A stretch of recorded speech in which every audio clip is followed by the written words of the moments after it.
안녕하세요, 이쌤입니다. 오늘 컨텐츠에서는 지난 9월 4일 시행된 2025학년도 9월 모의고사를 기반으로 모의 컨설팅을 진행해보도록 하겠습니다. 예고했던 대로 이번 모의 컨설팅에서는 딱 한 분의 성적을 기준으로 모의 컨설팅을 진행해 볼 텐데, 역시 말씀드렸던 것과 같이 딱 그 한 분만을 위한 영상이 아니라 영상을 보는 모든 분께 도움이 될 수 있도록 스카이부터 국숭세단까지 다양한 라인의 관전 포인트에 대해서 자세하게 다뤄볼 예정이라는 점 참고해주시면 감사하겠습니다. 그러면 이제 학생의 성적부터 말씀드리도록 하겠습니다. 언어와 매체 89점, 미적분 89점, 영어 84점, 물리 50점, 지구과학 41점을 받은 학생입니다. 100분위로 환산했을 때 언어와 매체 85, 미적분 93, 영어 2등급, 물리 96, 지구과학 89 정도로 볼 수 있겠습니다. 물론 다른 모의 컨설팅 컨텐츠에서도 말씀드렸듯 표준점수 공식은 공통 과목에서 틀린 문제 수와 선택 과목에서 틀린 문제 수의 차이도 반영하므로 약간의 차이는 있을 수 있겠습니다. 다만 9월 모의고사는 N수생들도 대부분 응시하는 시험이고 현역들도 실력이 거의 다 올라온 상태이기 때문에 모의고사라는 이유로 100분위를 보수적으로 잡지는 않았다는 점 참고해 주시길 바랍니다. 최대한 실제와 가깝게 100분위를 환산했습니다. 주의사항을 하나만 더 말씀드리자면, 저희가 이용하는 상위 퍼센트라는 개념은 조금 더 엄밀하게 표현했을 때 누적 100분위가 아닌 평균 100분위 기준이라는 것을 알아두시길 바랍니다. 무슨 말이냐면, 어떤 학생이 국어, 수학, 탐구에서 모두 100분위 90, 즉 상위 10% 정도를 받았다면 세 과목의 합산 점수를 기준으로 했을 때는 통계학적으로 조금 더 나은 상황에 있을 확률이 높습니다. 그러나 저희는 이 지표를 활용하는 대신 학생의 편의를 위해서 평균 100분위를 사용했습니다. 학생의 점수를 학교별 반영 비율을 고려한 환산치로 바꿨다는 뜻입니다. 너무 어렵게 생각하실 필요는 없고, 앞으로 제가 언급할 상위 퍼센트라는 개념은 단순히 과목별 비율을 고려하여 가중평균을 낸 수치고, 합산 점수로 계산했을 때보다는 조금 더 낮은 점수라고 이해하시면 됩니다. 그러면 지금부터 9월 모의 컨설팅을 본격적으로 시작해보도록 하겠습니다. 먼저 서성한 라인에 대한 분석입니다. 이 학생의 경우 학교별로 반영 비율을 어떻게 적용하는지에 따라서 평균 100분위 90, 즉 상위 10% 안으로 들어오기도 하고 들어오지 못하기도 하는 것을 확인해 보실 수 있습니다. 보통 이 정도 성적을 받은 학생들은 누적 100분위 기준으로 말씀드렸듯 상위 7에서 8%에 해당하기 때문에 서성한 합격이 쉽지는 않지만 도전은 해볼 수 있는 성적이라고 볼 수 있습니다. 수능 점수 등급별로 라인을 잡아드리는 컨텐츠에서도 평균 100분위 90이 서성한 상향지원 마지노선이라고 말씀드렸습니다. 그러나 정말 딱 이 학생처럼 수능 점수가 나오면 아쉽게도 서성한 상향지원은 불가능합니다. 왜냐하면 서성한에서 100분위 점수가 90점 이상 상위 10% 안에 들어오는 학교는 지금 한양대학교 자연계열과 성균관대학교 뿐인데, 한양대학교는 원래 이과 입결이 매우 높고 성균관대학교는 계열별로 학생들을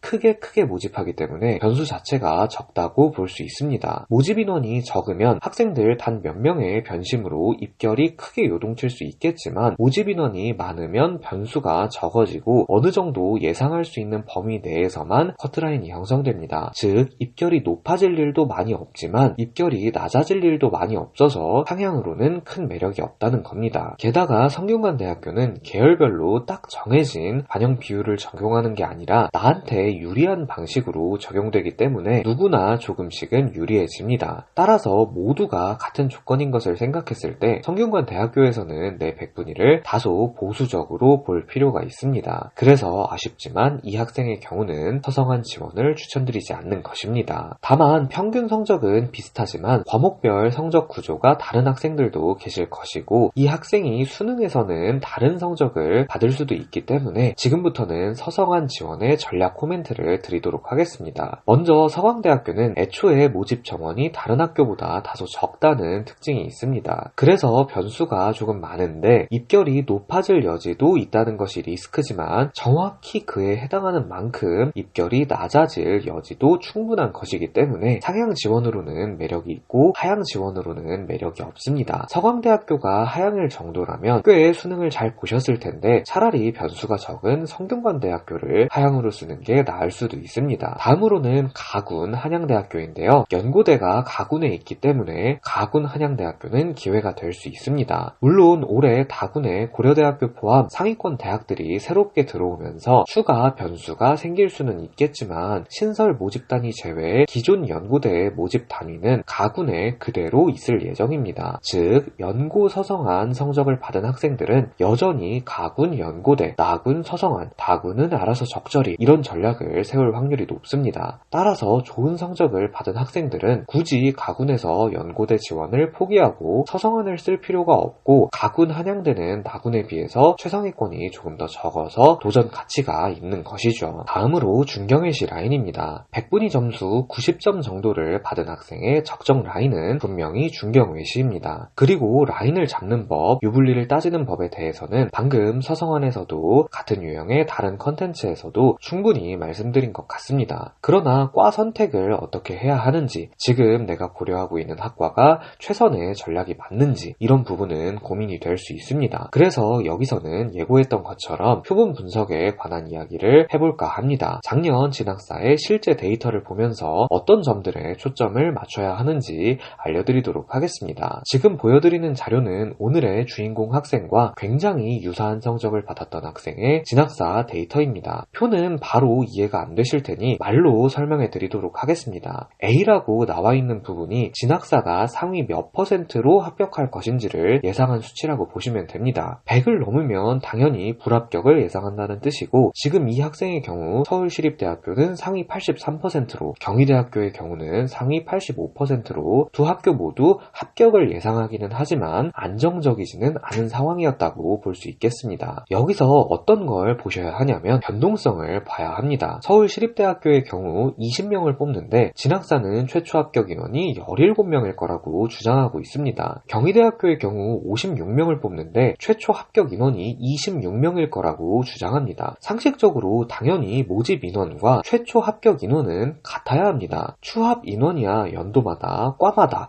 다 다를 수 있겠지만 상식적으로 20명을 뽑는 학과의 최초 합격 인원은 20명이어야 합니다. 그런데도 이 인원이 차이 나는 이유는 단순합니다. 진학사에 모의 지원을 한 학생들이 전부가 아니기 때문입니다. 56명을 뽑는데 26명이 최초 합격을 한다는 뜻은 나머지 30명의 합격자는 모의 지원 외부에서 나올 거라는 뜻입니다. 즉 진학사에 들어와 있는 학생들의 2배가 넘게 더 들어온다고 진학사에서 자체적으로 예측한다는 뜻이죠. 반대로 서울시립대학교의 경우 모집 인원이 20명인데 모의 지원자 중 17명이 합격할 것으로 예측합니다. 대부분의 표본이 진학사 안으로 이미 들어와 있다고 진학사도 그렇게 생각한다는 뜻입니다. 이렇게 되면 장단점이 뚜렷해지게 됩니다. 시립대의 장점은 진학사의 예측이 맞을 확률이 높다는 것이고 경희대의 장점은 스나이핑이 가능하다는 것입니다. 진학사는 경희대의 경우 외부에서 많은 학생들이 유입되어 모의 지원자 중 26명만 최초 합격을 할 것으로 예상했는데 실제 모집 인원은 56명이니까 최대 36명까지도 더 합격할 수 있는 상황입니다. 따라서 상향 지원을 하는 학생들은 이 변동성에 한번 도전해 볼 수도 있는 것이죠. 변동성이 큰 곳은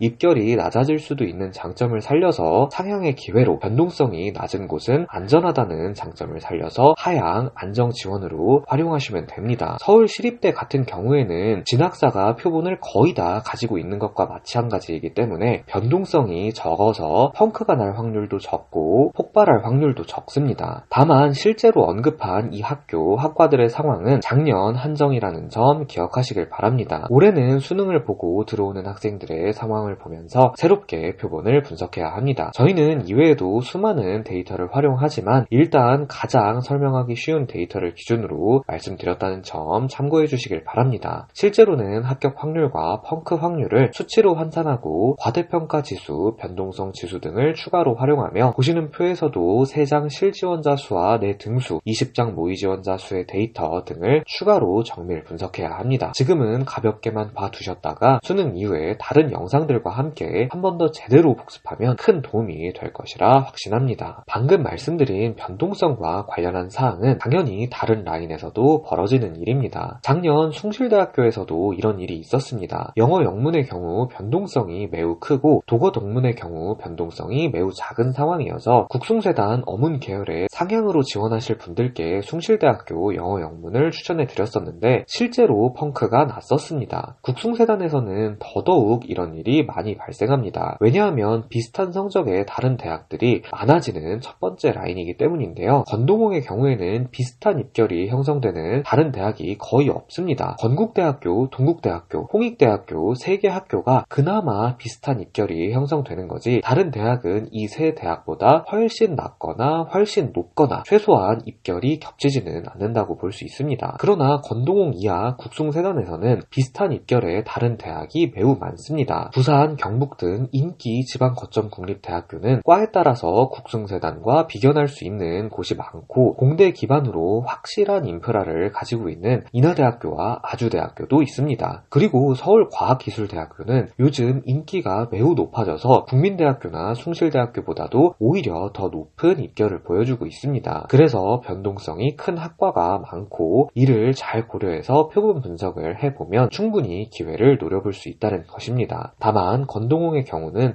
워낙 표본이 안정되어 있는 경우가 많아서 안정지원 합격률이 높지만 펑크가 잘 안 뚫린다는 단점이 있습니다. 평균 100분이 90, 상위 10% 정도면 합격이 거의 확실하고 15% 아래로 떨어지면 합격 확률이 거의 없어진다고 보시면 됩니다. 정직하게 성적에 따라서 합격, 불합격이 갈릴 확률이 높은 라인입니다. 그리고 스카이의 경우는 원래 변동성이 적은 편에 속했는데 올해는 달라질 수도 있습니다. 예전에는 연세대학교와 고려대학교는 어차피 가군에서 딱 한 장만 쓸 수 있었는데 갑자기 고려대 등 명문대 중 여러 곳이 다군에 등장하면서 가군 연세, 다군 고려를 조합해서 원래 가군에서 고대를 썼어야 할 학생이 다군에서만 고대를 쓰는 변수가 발생할 수도 있다는 겁니다. 이는 올해 처음 일어나는 일이라서 작년 데이터가 없고 다양한 변수가 있을 수 있어서 지금 예상되는 양상을 미리 말씀드리기는 조심스럽지만 작년보다 변수가 매우 많아졌다 라는 것은 확실하게 말씀드릴 수 있을 것 같습니다. 그리고 의대 증원의 간접 효과를 가장 강하게 누릴 라인이기도 하니까요. 이제 컨설팅 신청자분의 지원 라인인 서성한, 중경외시를 포함하여 스카이부터 국숭세단까지 모든 라인을 한 번씩 점검했으니 9월 모의 컨설팅 컨텐츠를 마치면서 수능을 목전에 두고 계신 모든 학생분께 간단한 코멘트를 남기도록 하겠습니다. 이제는 정말 수능이 얼마 남지 않았기 때문에 불안함을 줄여드리기 위해서 무려 진학사 데이터까지 활용해서 말씀을 드렸는데 이는 지금 당장 사용될 수 있는 내용은 아닙니다. 좋은 전략을 세우려면 일단은 마음에 드는 성적, 최소한의 성적이 나오는 것이 전제가 되어야 한다는 사실은 꼭 명심하시길 바랍니다. 이 쌤은 계속해서 수능 전후로 정시 전략을 세우는데 도움이 되는 정보들을 알려드릴 테니까 오늘 내용은 한번 가볍게 보면서 틀을 잡아두고 공부에 전념하다가 수능 이후에 다른 컨텐츠들과 함께 오늘 영상을 다시 보시면 굉장히 큰 도움이 될 것으로 생각합니다. 그러면 오늘의 컨텐츠가 수능을 앞두고 계신 학생 및 학부모님들께 큰 도움이 되었길 바랍니다. 감사합니다.